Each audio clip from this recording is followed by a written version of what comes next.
AICC chief Mahesh Kumar Goud మాట్లాడుతున్నారు. ఆ live చూద్దాం. అన్నిటికి మించి ఇది పేద ప్రజల ప్రభుత్వం, ఎస్సీ ఎస్టీ బీసీ మైనారిటీల ప్రభుత్వం అని చెప్పే విధంగా రేవంత్ రెడ్డి గారు ఈ రాష్ట్రంలో కుల సర్వే చేసి ఎవరు ఎంత ఉన్నారో స్పష్టంగా చెప్పినటువంటి సందర్భం. దానికి తోడు 42% రిజర్వేషన్ ఇస్తూ సశాసనంలో చట్టం చేసినట్టు తీరు. దాని గురించి మాట్లాడరు మీరు. సరే, మీరైతే బీసీ గారు మాట్లాడరు. మరి బీసీలు ఏంటంటే మా బండి సంజయ్ గారు ఏం చేస్తున్నారు, మా అరవింద్ గారు ఏం చేస్తున్నారు, మా లక్ష్మణ్ గారు ఏం చేస్తున్నారు? అరే, ప్రధానమంత్రి దగ్గరికి వెళ్ళి పార్టీలకు అతీతంగా తెలంగాణ రాష్ట్రం ఘనకార్యం చేసింది, 42% రిజర్వేషన్ ఇచ్చింది, స్థానిక సంస్థల్లో విద్యా ఉపాధిలో కూడా ఇస్తానంటా ఉంది, దీన్ని 9th షెడ్యూల్లో చేయాలని అడుగుతా ఉన్నారు. చెయ్యండి మహాప్రభుని ఎందుకు అడగరు?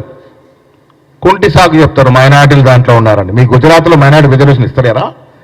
ఇదే మోడీ గారు చెప్పారు కదా స్పష్టంగా, 70 తెగలు మైనార్టీ తెగలు మా దగ్గర రిజర్వేషన్ పొందుతా ఉన్నాయని. మరి గుజరాత్లో ఇచ్చినప్పుడు, ఈడబ్ల్యూఎస్లో మైనార్టీలకు రిజర్వేషన్ ఇచ్చినప్పుడు, మీరే కలగజేసినప్పుడు, ఇక్కడ దీన్ని అఫీషియల్గా 9th షెడ్యూల్ చేసడానికి మైనార్టీ అనే అంశం ఎందుకు అడ్డొస్తా ఉంది?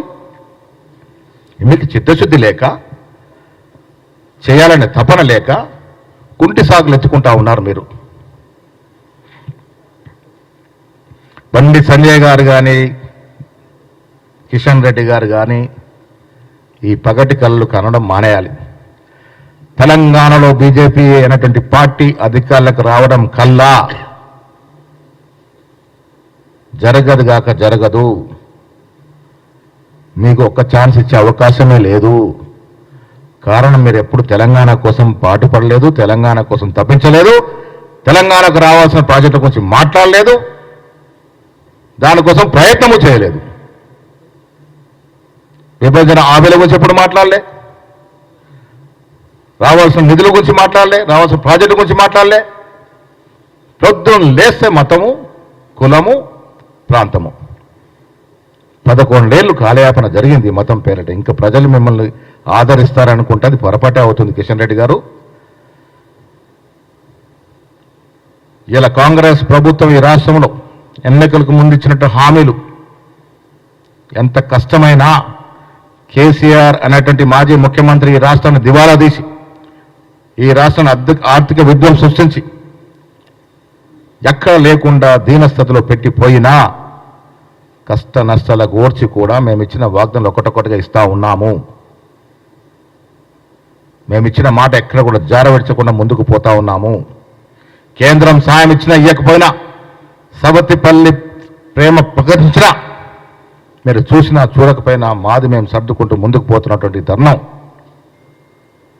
రాష్ట్రంలో ఆనాడు సంవత్సరాల కింద ఇచ్చిన ఉచిత బస్సు నుంచి నిన్న ఇచ్చిన సన్న బియ్యాల వరకు పేదల సంక్షేమ ధ్యేయంగా పనిచేస్తూ ఉన్నాం. ప్రతి పేదవారి కడుపు నిండే ప్రక్రియ మేము పనిచేస్తూ ఉన్నాం. రాజీవ్ యువ వికాసం తీసుకొచ్చినాం. బీదవారు ఆదుకునే ప్రయత్నం చేస్తూ ఉన్నాం. టీఆర్ఎస్ ప్రభుత్వం 10 ఏళ్ళు ఇయ్యలేని ఉద్యోగాలు మేము మొన్న ఇస్తే, కిషన్ రెడ్డి గారు మీ కళ్ళు కనబడట్లేదా? నిజమైన తెలంగాణ నినాదాన్ని మేము అమలు చేయట్లేదా? ఎప్పుడు కూడా చీకటి ఒప్పందం మీకు. హెచ్సిఏ భూముల గురించి మాట్లాడుతూ ఉన్నారు. అరే, ఈ హైదరాబాద్ ఇన్ అండ్ అరౌండ్ 10 నుంచి 20 వేల ఎకరాలు ప్రభుత్వ భూములు, చక్కటి గుట్టలు, చెరువులు కబలించేస్తే ఆనాడు నోరు మెదపల కిషన్ రెడ్డి గారు, సంజయ్ గారు ఏమైపోయింది? ఎందుకు ఇవాళ మాట్లాడుతున్నారు? ప్రభుత్వ భూమిని ప్రభుత్వం తీసుకుంటే ఎందుకు మాట్లాడుతూ ఉన్నారు? రింగ్ రోడ్డు గుండా పోతుంటే గుట్టలన్నీ కరిగిపోతా ఉన్నాయి. కేటీఆర్ ప్రైవేట్ వ్యక్తుల చేతుల్లోకి ఇచ్చిన భూములన్నీ కరిగిపోతా ఉన్నాయి. బుల్డోజర్లు, టిప్పర్ నడుస్తూ ఉన్నాయి. చూడండి, అప్పా జంక్షన్ నుంచి ఎయిర్పోర్ట్ పోతా ఉంటే లెఫ్ట్ రైట్ గుట్టలు కరిగిపోతా ఉన్నాయి. ఎవరి నిర్వాహకం ఇది? కిషన్ రెడ్డి గారు ఎయిర్పోర్ట్ పోతే మీకు కనబడట్లేదా? లెఫ్ట్ రైట్ డెవలప్మెంట్ యాక్టివిటీ ఎందుకు మాట్లాడతలేరు? 10,000 ఎకరాలకు పైన హైదరాబాద్ సంబంధించిన ప్రభుత్వ భూములు, ఖరీదైన భూములు, ప్రకృతి నిలవనట్టు భూములు అమ్మిన పాపన కేటీఆర్ పోలేదా? కేసీఆర్ పోలేదా? ఎందుకు మాట్లాడలేదు ఆ రోజు మీరు? ఇవాళ ఎందుకు మాట్లాడుతూ ఉన్నారు? ఇవెందుకు గొంతెత్తుతా ఉన్నారు? ఎన్ని లక్షల ఎకరాలు ఈ రాష్ట్రంలో డిఫారెస్ట్ అయినాయి. ఫారెస్ట్ భూముల్ని ఎన్ని లక్షల ఎకరాల భూముల్ని ప్రైవేట్ పరం చేశారు గత ప్రభుత్వం. కేంద్రంలో మంత్రి ఉన్న మీరు ఎందుకు మాట్లాడలేదు? అప్పుడు కళ్ళు మూసుకున్నాయా? నోరు మూతపడిందా? ఎవరెందుకు మాట్లాడుతూ ఉన్నారు? కిషన్ రెడ్డి గారు వ్యక్తిగత కక్షతో మాట్లాడడం కాదు, ఒక కేంద్ర మంత్రి స్థాయిలో ఉన్న మీరు ఒక్క ఛాన్స్ అని అడిగే ముందు ఓపెన్గా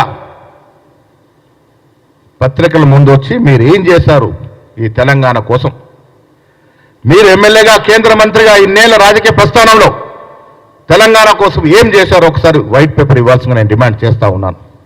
మీరు కానీ మీ బీజేపీ పార్టీ కానీ తెలంగాణ రాష్ట్రం కోసం చేసిందేమి, తెచ్చిందేమి, ఒక్కసారి వైట్ పేపర్ రావాలి, మీరు శ్వేతపత్రం ప్రకటించాలి.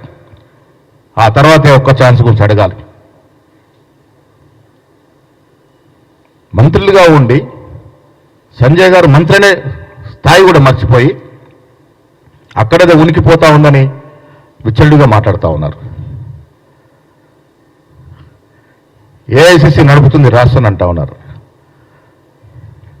నేను మీ ద్వారా బండి సంజయ్ అడుగుతా ఉన్నారు, అమిత్ షా మోడీ అనుగ్రహం అయితే బ్రేక్ఫాస్ట్ కూడా చేయరు మీరు, మీ పరిస్థితి తెలియదా? అమిత్ షా చెప్పులు తీసి చెప్పులు దొరికినటువంటి పరిస్థితి మీది. కేంద్ర నాయకులకి చెప్పులు దొరికినటువంటి పరిస్థితి. ఫోటోలు వీడియోలు చూడలేదా మనం? మాది ప్రజాస్వామ్యాన్ని నమ్ముకున్న పార్టీ, సమిష్టి నిర్ణయాలు ఉంటాయి.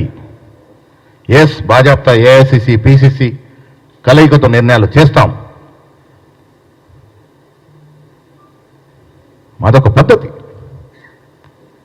ఇలా మా ప్రభుత్వం ఉంది ఇక్కడ ఉన్నప్పుడు కూడా మీనాక్షి నటరాజన్ వచ్చి అందరికి విన్నతులు అందరు చెప్పే విషయాలు ఎందుకంటా ఉన్నాం? ఇది ప్రజాస్వామ్యం, ప్రజాస్వామిక స్వేచ్ఛ ఉంది కాబట్టి వింటా ఉన్నాం. కేటీఆర్ లాగానో కేసీఆర్ లాగానో సంజయ్ లాగానో డిక్టేటర్షిప్ ఉండదు మా పార్టీలో. ఏ నిర్ణయమైనా సమిష్టిగా చేస్తాం, ఆ అలవాటు ఉంది మాకు. ప్రజా సంక్షేమ కార్యక్రమాల్లో కాంగ్రెస్ పార్టీ దూసుకుపోతా ఉంటే మాట్లాడరు. 10 ఏళ్ళు 60,000 ఉద్యోగాలు ఇవ్వాలని పరిస్థితి కేటీఆర్ది అయితే, కేసీఆర్ది అయితే మేము 11 మాసాలు 60,000 ఉద్యోగాలు ఇచ్చాం. ఒక్కసారి కితాబ్ ఇవ్వండి దానికి. ఉచితంగా మహిళా బస్సు అనేది చరిత్రాత్మక